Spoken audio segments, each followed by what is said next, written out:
یہ شخص پچھلے 4 روز سے غیاث کے ارد گرد ہی موجود رہا تھا۔ جو جو غیاث اور ہمایوں منزل کے قریب پہنچ رہے تھے، غیاث کی دھڑکن بڑھتی جا رہی تھی۔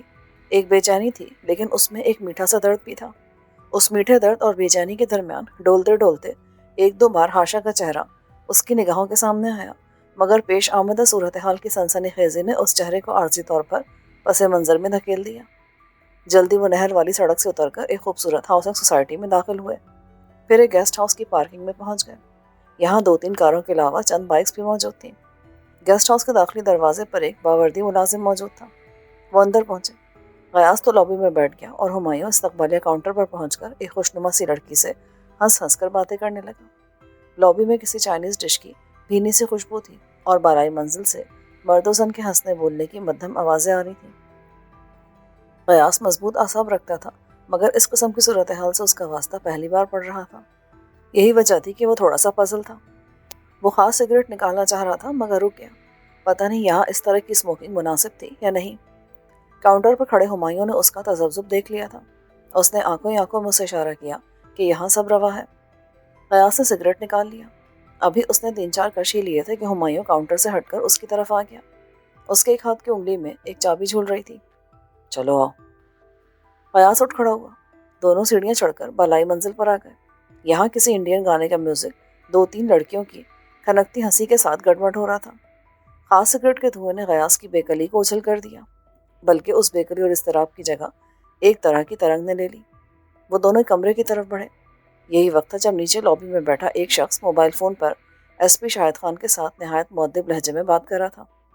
جی سر جی، وہ ساتھ میں وہ دوست ہمایوں بھی ہے، بلکہ وہی بائک چلا کر لایا ہے۔ وہ اوپر کمروں میں چلے گئے ہیں، 2 کمروں کی چابیاں لی انہوں نے۔ گیسٹ ہاؤس کا نام کیا بتایا تم نے؟ نیو ہوم سر جی، فوارے والے چوک سے ذرا آگے نکل کر دائیں طرف ہے۔ مجھے بھی پہلی بار پتہ چلا جناب، کوئی زرقا نام کی میڈم چلا رہی ہے۔ تم نے تو اچھی خبر سنائی ہے، پوری طرح چوکس رہو، موبائل آن رکھو، میں بھی دوبارہ کال کرتا ہوں۔ شاہد خان نے باروب لہجے میں کہا۔ اس کے لہجے میں دبا دبا جوش بھی تھا۔ جی سر جی۔ اس شخص نے بیٹھے ہی بیٹھے سلوٹ کا سا انداز اختیار کیا۔ یہ پولیس کا وہی خاص مخبر مجید تھا جس نے چند روز پہلے غیاث کے پیچھے اس کو لگایا گیا تھا۔ وہ وہیں صوفے پر بیٹھ کر ایک میگزین کی ورک گردانی کرنے لگا۔ 5 منٹ بعد مقامی سب انسپکٹر کا فون آ گیا۔ اس نے مجید سے گیسٹ ہاؤس کے بارے میں جلدی چند معلومات حاصل کی اور فون بند کر دیا۔ بمشکل 2 منٹ بعد ایس پی صاحب کا فون دوبارہ آ گیا۔ مخبر نے مؤدب انداز میں باقاعدہ کھڑے ہو کر یہ کال وصول کی۔ ایس پی نے پوچھا، لڑکے کدھر ہیں؟ جناب کمروں میں۔ ٹھیک ہے، ہم ریڈ کر رہے ہیں۔ پہلے ایک پرائیویٹ کار آئے گی، 3 ملازم سادہ کپڑوں میں ہوں گے، اس کے بعد نفری اندر داخل ہوگی۔ پچھلی طرف سے بھاگنے کا کوئی راستہ تو نہیں ہے؟ نہیں سرکار، ویسے میں ایک بار پھر باہر کا راؤنڈ لگا کر تسلی کر لیتا ہوں۔ ٹھیک ہے، ہم پہنچ رہے ہیں۔ سر، میڈیا کے کسی بندے کو انفارم کرنے کی ضرورت تو نہیں ہے نا؟ مجید نے جھجکتے ہوئے پوچھا۔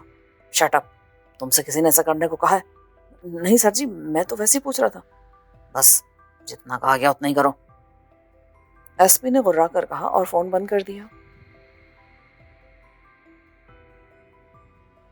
غیاث کو ہرگز پتہ نہیں تھا کہ اس کے سر پر کیا آفت منڈلا رہی ہے، بلکہ اس عمارت میں موجود قریباً 6 جوڑے بالکل بے خبر تھے۔ یہ آفت نہ صرف گیسٹ ہاؤس میں داخل ہو چکی تھی، بلکہ گھیراؤ کرنے کے بعد اب ان زینوں پر پہنچ چکی تھی۔ پولیس پارٹی کی نگرانی خود ایس پی شاہد خان کر رہا تھا۔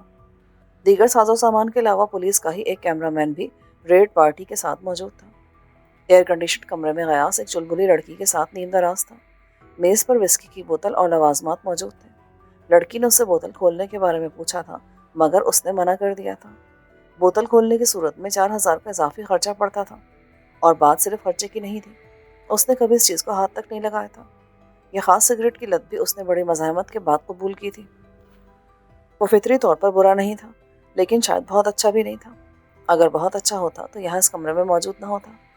جسمانی تقاضوں نے اسے توڑ کر رکھ دیا تھا۔ اس نے جنس کو فوکس کر کے پاکیزہ محبت کو کچھ دیر کے لیے آؤٹ آف فوکس کر دیا تھا۔ کمبل کے نیچے وہ ایک بار پھر لڑکی کی طرف متوجہ ہو گیا۔ اس کا جسم ایک بار پھر اس کے جسم سے قریب تر ہونے لگا، جیسے یہ جسم کوئی کھوجی ہو اور اپنی برسوں سے کوئی گمشدہ چیز تلاش کر رہا ہو۔ ایک لمحے کے لیے، صرف ایک لمحے کے لیے ماں کا چہرہ اس کی نگاہوں کے سامنے آیا، لیکن گلابی دھند اتنی تیزی سے چھا رہی تھی کہ وہ اوجھل ہو گیا۔ وہ اس نرم گرم رنگین دھند میں ڈوبتا چلا گیا۔ یقیناً ساتھ والے کمرے میں ہمایوں بھی اسی دھن میں غرق تھا۔ عمارت کی سیڑھیوں اور راہداریوں میں بڑی خاموشی سے کچھ سائے رینگ رہے تھے اور گھیراؤ مکمل کر رہے تھے۔ غیاث ریشم جیسی نرم و نیم گرم دھن میں سے ابھی پوری طرح ابھرا بھی نہیں تھا کہ ایک دم بھاگ دوڑ کی آوازیں سنائی دی۔ کچھ للکارے گونجے، پھر کمرے کے دروازے پر زوردار دستک ہوئی۔ لڑکی نے چلا کر خود کو چادر میں لپیٹا۔ غیاث نے لرزہ ہاتھوں سے پینٹ چڑھاتے ہوئے کہا، کون ہے؟ یکا زوردار آواز سے دروازے کی چٹخنی ٹوٹ گئی۔ غیاث نے سکتہ زدہ نظروں سے دیکھا۔ پولیس اہلکار رائفلیں سوتے ہوئے اندر داخل ہوئے۔ لڑکی نے واش روم میں گھسنے کی کوشش کی۔ ایک اہلکار نے اسے بالوں سے کھینچ کر باہر نکال لیا۔ 2-3 اہلکار غیاث پر بل پڑے۔ اسے لمبے بالوں سے کھینچتے ہوئے کمرے کے وسط میں لے آئے۔ ایک کیمرامین مستعدی سے ان مناظر کو کیمرے میں قید کر رہا تھا۔ دیگر کمروں سے بھی لڑکیوں کے رونے چلانے اور ان کے ساتھی مردوں کے گڑ گڑانے کی آوازیں آ رہی تھیں۔ غیاث کا تو یہ حال تھا کہ کاٹو تو بدن میں لہو نہیں۔ ایک لمبا تڑنگا پولیس آفیسر کمرے میں داخل ہوا۔ اس کی خضاب لگی گھنی مونچھیں کمرے کے فانوس کی روشنی میں پھڑک رہی تھیں۔ اس نے آتے ایک زناٹے کا تھپڑ غیاث کے گال پہ جڑا۔ غیاث کے بال بکھر کر پیشانی کو ڈھانپ گئے۔ 2 ہٹے کٹے اہلکاروں نے اسے بازوؤں سے دبوچ رکھا تھا۔ یہ بوتل بھی قبضے میں کرو۔ افسر نے شراب کی طرف اشارہ کرتے ہوئے اپنے اہلکاروں سے کہا، پھر کمرے میں ارد گرد دیکھ کر بولا، کچھ اور تو نہیں ملا؟ ایک ASI نے بیٹھ کے سرہانے کی طرف جا کر دونوں تکیے اٹھائے اور ایک تکیے کے نیچے سے نیلے شاپر میں لپٹی ہوئی کوئی چیز نکالی۔ غیاث یہ دیکھ کر ہکا بکا رہ گیا کہ یہ سیاہ رنگ کا ایک پستول تھا۔ یہ تیرا ہے؟ نہیں جی۔ تو پھر تیری ماں کا قسم، تیرے تکیے کے نیچے کیا کر رہا تھا؟ ایک اور تماچا غیاث کے گال پر پڑا۔ یک غیاث کو اندازہ ہوا کہ وہ ایک بہت بڑی مصیبت کا شکار ہونے جا رہا ہے، بلکہ شاید ہو چکا ہے۔ خطرناک مشین پستول کی صورت میں اس پر ناجائز اسلحہ بھی ڈالا جا رہا تھا۔ اگر ایسا ہو رہا تھا تو پھر یقیناً یہ ایک سازش تھی، اور اس سازش کے پیچھے ہاشا کے والد یا بھائی کا ہاتھ ہو سکتا تھا۔ یہ سارے خیالات 1-2 لمحوں کے اندر اس کے ذہن سے گزر کر رہ گئے۔ اس کے ساتھ ایک بجلی سی اس کے جسم میں لپکی۔ وہ خود کو چھڑا کر بھاگا۔ دروازے سے نکلتے ہی وہ ان پولیس اہلکاروں سے ٹکرا گیا جو نیم برہنہ ہمایوں کو ڈنڈے رسید کرتے ہوئے لا رہے تھے۔ وہ راہداری میں بھاگتا چلا گیا۔ پکڑو کمینے کو۔ عقب سے لمبے تڑنگے آفیسر کی للکار سنائی دی۔ غیاث نے عقب میں دوڑتے قدموں کی آوازیں سنی۔ اسے اپنے سامنے کشادہ زینہ نظر آیا۔ وہ اوپر چڑھتا چلا گیا۔ یہ 3را فلور تھا اور قریباً سنسان تھا۔ جم سے متعلق چند اشیاء یہاں پڑی تھی۔ وہ راہ فرار کے لیے دائیں بائیں دیکھ رہا تھا جب تعقب کرنے والے سر پر پہنچ گئے۔ وہ ایک کوریڈور میں بھاگا، مگر چند قدم ہی گیا تھا کہ گالیوں کی بوچھاڑ کے عقب میں سے اسے دبوچ لیا گیا۔ اس کے ذہن میں بس ایک ہی بات سمائی ہوئی تھی، اسے گرفتار نہیں ہونا۔ اگر گرفتار ہو گیا تو پھر شاید برسوں سلاخوں سے باہر نہیں آ سکے گا۔ اس کے پارا صفت جوان جسم میں بے پناہ توانائی عود کر آئی۔ وہ خود کو 2 ہٹے کٹے باوردی اہلکاروں کی گرفت سے چھڑانے کی بھرپور کوشش کر رہا تھا۔ اسی دوران میں گھنی مونچھوں والا آفیسر، جو یقیناً SP تھا، موقع پر پہنچ گیا۔ اس نے بھی ماتحتوں کی مدد کرنا چاہی۔ غیاث عالم وحشت میں اپنی ٹانگوں کو مشینی انداز میں حرکت دے رہا تھا۔ اس کی ایک زوردار دولتی SP کے چہرے پہ جا پڑی۔ اس کی ٹوپی اچھل کر دور جا گری اور وہ خود بھی ایک دیوار سے ٹکراتا ہوا ایک قد آدم گلدان پر جا گرا۔ یہی وقت تھا جب 2-3 مزید اہلکار اس تیسری منزل پر پہنچ گئے۔ انہوں نے تڑپتے مچلتے غیاث کو پوری طرح جکڑ لیا۔ وہ اسے ماں بہن کی گندی گندی گالیاں بک رہے تھے۔ وہ ہجیانی انداز میں دھاڑا، چھوڑو مجھے، مار دوں گا، مار دوں گا۔ اس نے اندھا دھند زور لگایا۔ اس سے چمٹے ہوئے 2-3 اہلکار الٹ کر فرش پر گرے، مگر انہوں نے اسے چھوڑا پھر بھی نہیں۔ انہوں نے گرتے ہوئے بھی اسے بھی اپنے ساتھ زمیں بوس کیا۔ وہ تقریباً بے بس ہو چکا تھا۔ SP نے اپنی گری ہوئی ٹوپی دوبارہ سر پر جمانے کی کوشش نہیں کی۔ اس کی پھولی ہوئی ناک سے خون کی گاڑھی لکیر بہہ کر گھنی مونچھوں کو تر کر رہی تھی۔ اس کے کرخ چہرے کے تاثرات بالکل بدل چکے تھے۔ اس نے قریب پہنچ کر غیاث کے بال مٹھی میں جکڑے اور شعلہ فشاں لہجے میں بولا، کس کو مارے گا؟ مجھے مارے گا؟ لے مار، گندی ماں کی اولاد، لے مار مجھے۔ اس نے مشین پسٹل غیاث کی طرف بڑھایا۔ غیاث کو اہلکاروں نے بے طرح جکڑا ہوا تھا۔ اس کی دونوں کلائیاں بھی آہنی گرفت میں تھیں۔ SP نے پستول زبردستی غیاث کے ہاتھ میں گھسیڑا۔ دوسرے ہاتھ سے غیاث کی انگلیوں کو پستول کے دستے کے ساتھ پیوست کیا، تاہم پستول کا رخ اپنی طرف رکھنے کے بجائے افقی رخ پر سامنے کی طرف رکھا۔ تب غیاث کی انگشت شہادت کے ذریعے ہی 3 بار مشین پستول کا ٹریگر دبا دیا۔ پستول سنگل شاٹ پر سیٹ تھا۔ دھماکوں سے 3 فائر ہوئے۔ ایک چھت میں لگا، 2 سامنے والی کھڑکی کا شیشہ چکنا چور کر گئے۔ یہ سب کچھ 8-10 سیکنڈ کے اندر وقوع پذیر ہو گیا تھا۔ ایک غیاث کے دماغ میں برق سی کون گئی۔ اس کے ساتھ ہی اسے لگا کہ رگوں میں اس کا اچھلتا ہوا خون منجمد ہو گیا ہے۔ اس کو یہ ہیبت ناک اندیشہ لاحق ہوا کہ شاید اس پر پولیس مقابلہ بنایا جا رہا ہے۔ اس کا اندیشہ بالکل درست تھا، بلکہ بات اس سے بھی آگے کی تھی۔ وہ نہیں جانتا تھا، مگر اس کے ارد گرد ایس پی کے جو خاص اہلکار موجود تھے وہ جان چکے تھے کہ کیا ہونے جا رہا ہے۔ وہ اپنے افسر کے تاثرات اور اس کی خونی نگاہوں میں اس لڑکی کی موت دیکھ چکے تھے۔ یہ سب کچھ پچھلے 1.5-2 منٹ کے اندر ہی ہوا تھا۔ 1.5-2 منٹ کے اندر ہی گرفتاری ہوئی، عدالتی کارروائی چلی، ثبوت اور گواہ پیش ہوئے تھے، اپیلیں رد ہوئی تھی اور بلیک وارنٹ جاری ہو گیا تھا۔ مشین پستول ایک طرف پھینک کر ایس پی نے ہولسٹر سے 38 بور کا سرکاری پستول نکالا اور چند قدم پیچھے ہٹ کر غیاث کی دائیں ٹانگ پر 2 فائر کیے۔ وہ تڑپنے لگا۔ ایک سب انسپکٹر کے اشارے پر اسے دبوچنے والے اہلکار اسے چھوڑ کر 3-4 قدم پیچھے ہٹ گئے۔ وہ فرش پر گرا۔ اس کے گھٹنے اور آن سے خون بہہ کر تیزی سے براؤن ٹائلوں کے فرش پر پھیل رہا تھا۔ اس کی نیلی جینس داغدار ہو چکی تھی۔ نچلی منزل سے ابھی تک بھاگ دوڑ اور گرجنے برسنے کی صدائیں آ رہی تھیں۔ یہ کیا ہو رہا ہے میرے ساتھ؟ یہ کیا ہونے جا رہا ہے؟ یہ سوال ایک دہکے ہوئے نیزے کی طرح اس کے سینے میں اتر گیا۔ اس نے دہشت زدہ نظروں سے ایس پی کے خون آلود تمتماتے چہرے کی طرف دیکھا۔ اسے لگا جیسے اس کا آخری وقت آ گیا ہے۔ جان بچانے کے فطری عمل کے تحت وہ زور لگا کر کھڑا ہو گیا اور کربناک انداز میں پکارا، میں نے کچھ نہیں کیا، میں بے قصور ہوں۔ پھر وہ سیڑھیوں کی طرف منہ کر کے چلایا، بچاؤ، خدا کے لیے بچاؤ، مدد کرو۔ پھانسی گھاٹ پر مجرم کی فریاد بھلا کون سنتا ہے؟ پولیس افسر کے سیاہ پستول نے دھماکے سے 2 شعلے اگلے۔ ایک گولی غیاث کے سینے میں لگی، دوسری یقیناً اس کی گردن کو چھید گئی تھی۔ غیاث کو یہی لگا تھا جیسے ایک دہکتی سلاخ اس کے جبڑے کے نیچے سے اس کی گردن میں اتر گئی ہے۔ یہ مجھے مار دیں گے۔ یہ خیال ایک لپک کے ساتھ اس کے دھندلائے ہوئے ذہن سے ٹکرایا۔ وہ منہ پھیر کر لنگڑاتا ہوا بھاگا۔ صرف 5-6 فٹ کے فاصلے پر اسے ایک کھڑکی کا شیشہ نظر آیا۔ یہ کھڑکی کتنی بلند تھی، نیچے کیا تھا، کیا ہو سکتا تھا؟ یہ سب کچھ اس کے لیے بے معنی ہو چکا تھا۔ وہ لڑکھڑاتا ہوا شیشے سے ٹکرایا اور اسے توڑتا ہوا تاریک فضا میں تیر گیا۔ بالکل آخری لمحوں میں اسے اپنی کمر میں ایک اور آہنی سلاخ اترتی محسوس ہوئی۔ باہر کی ہوا اس کے اریاں بالائی جسم سے ٹکرائی۔ اس کے ذہن میں ماں اور ہاشا کے چہرے ابھرے اور پھر اسے کچھ یاد نہ رہا۔ اوپر تیسری منزل پر ایس پی شاہد خان لپک کر کھڑکی تک پہنچا۔ اس نے ابھی تک انگلی ٹریگر پر رکھی ہوئی تھی۔ شاید وہ اوپر سے ہی اپنے شکار پر ایک آدھ فائر اور کر دیتا، مگر احاطے میں ارد گرد کے چند لوگ بھی آن موجود ہوئے تھے۔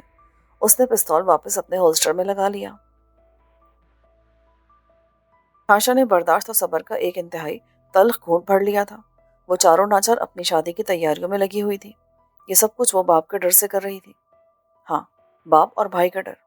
اسے قریباً 2 سال پہلے کا ایک واقعہ یاد آ جاتا تھا۔ ان دنوں وہ کالج میں تھی۔ پاپا اپنی سرکاری گاڑی پر اسے کالج چھوڑنے جا رہے تھے۔ ایک چوراہے پر ان کو اچانک بریک لگانے پڑے۔ پیچھے آتی ہوئی ایک سوزوکی مہران ان کی جیپ سے ٹکرا گئی۔ اس کا بونٹ پچک گیا اور موبل آئل بہہ نکلا۔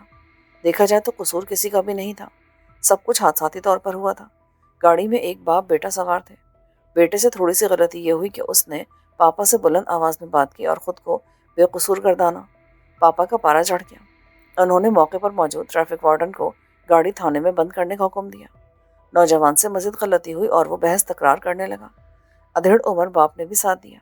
نتیجہ یہ نکلا کہ ہاشا کے پاپا نے ادھیڑ عمر شخص کو باقاعدہ تھپڑ جڑ دیا اور ساتھ ہی یہ حکم دیا کہ اب مہران کار کو کسی دوسری کار کے ذریعے کھینچ کر تھانے نہیں لے جایا جائے گا، بلکہ یہ باپ بیٹا اسے خود دھکیل کر تھانے لے جائیں گے۔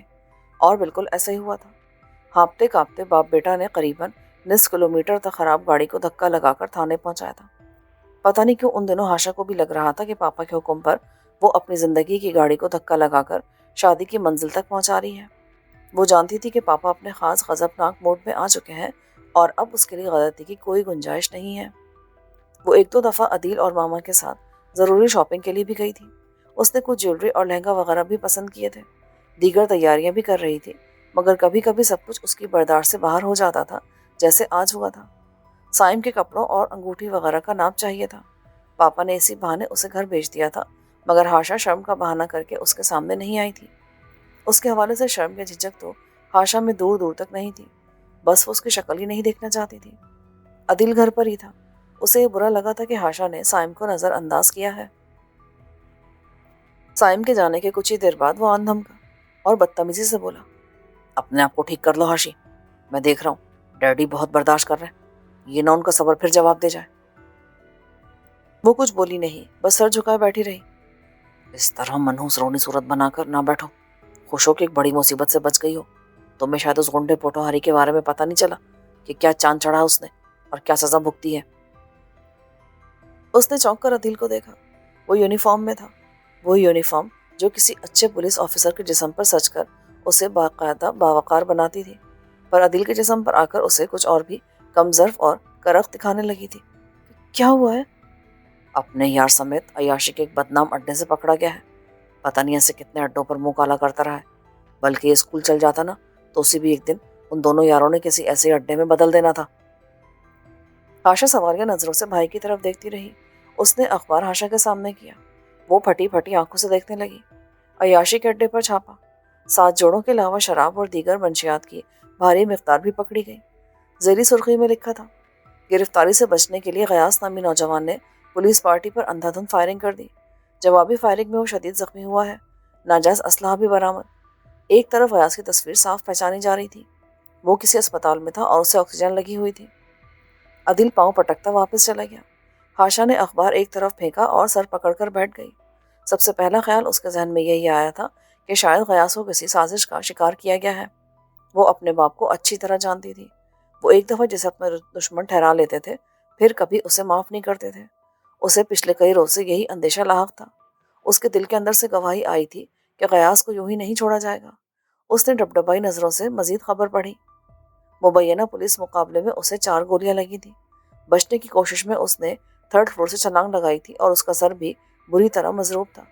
حالت خطرے میں تھی. کاش سب کچھ ویسا نہ ہوتا جیسا میں گمان کر رہی ہوں. ایک عام سا واقعہ ہو، اس میں پاپا اور بھائی کا ہاتھ نہ ہو.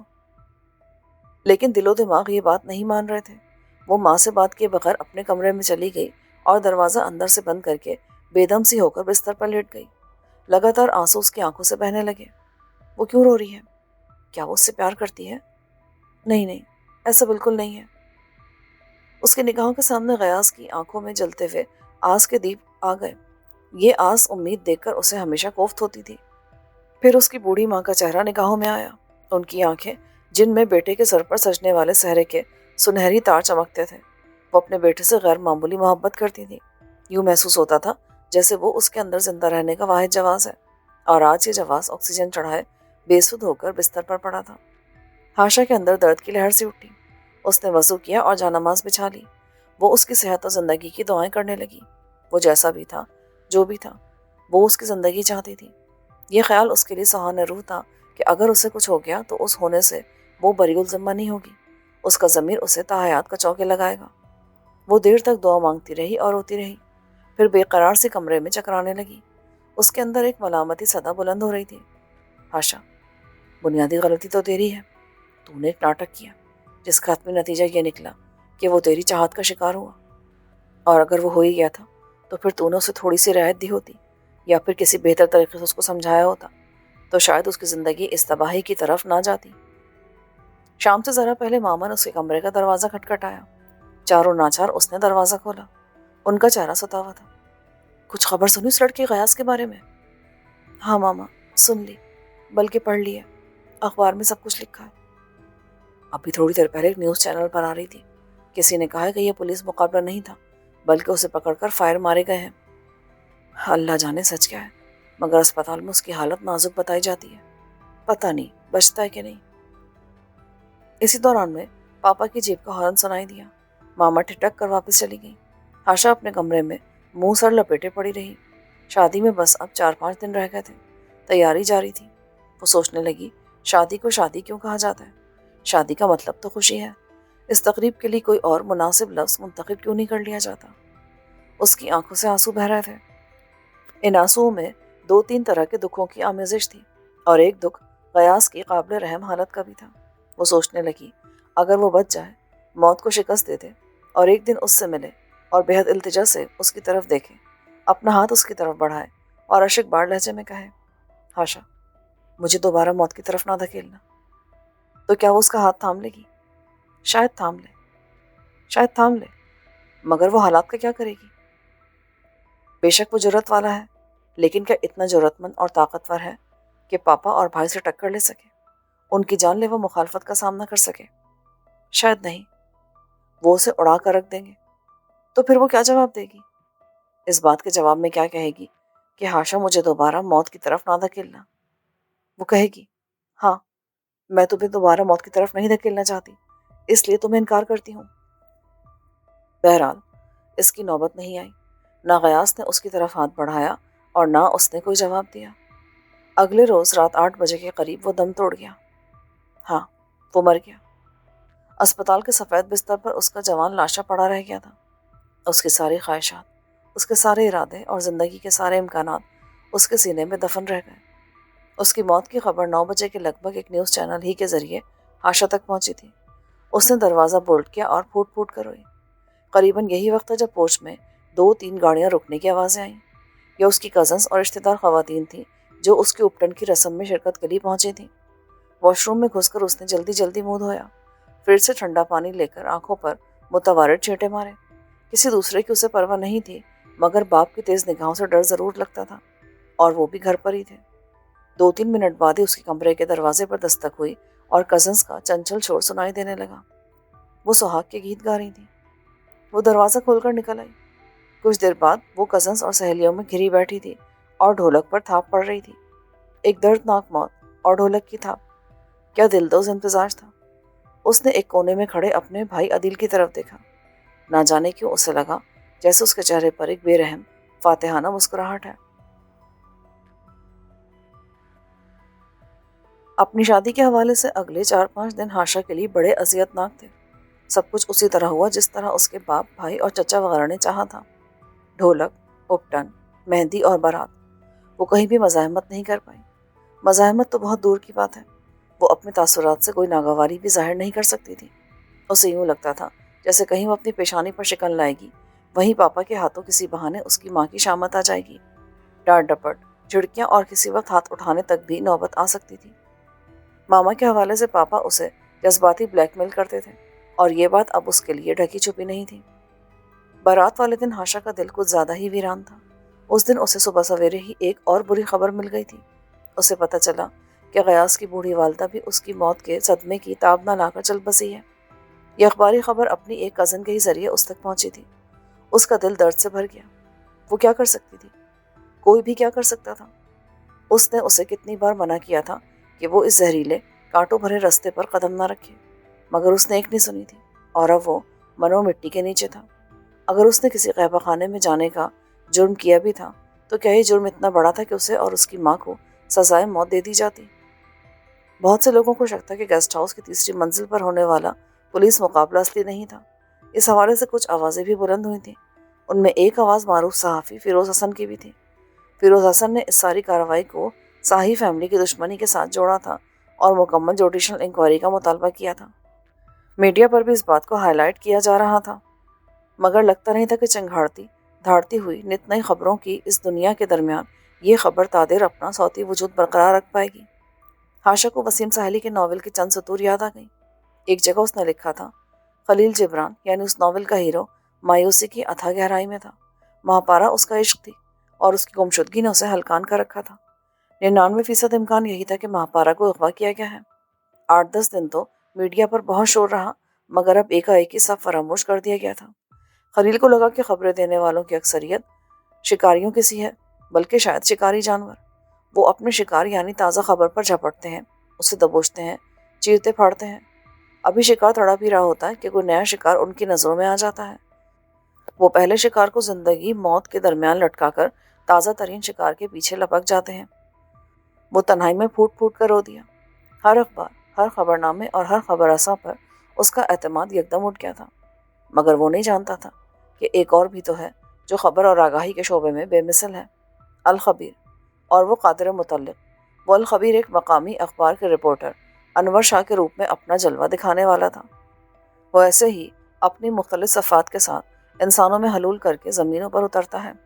وہی ہمارا رب ہے۔ ہاشا کی سہاگ رات بھی عجیب تھی۔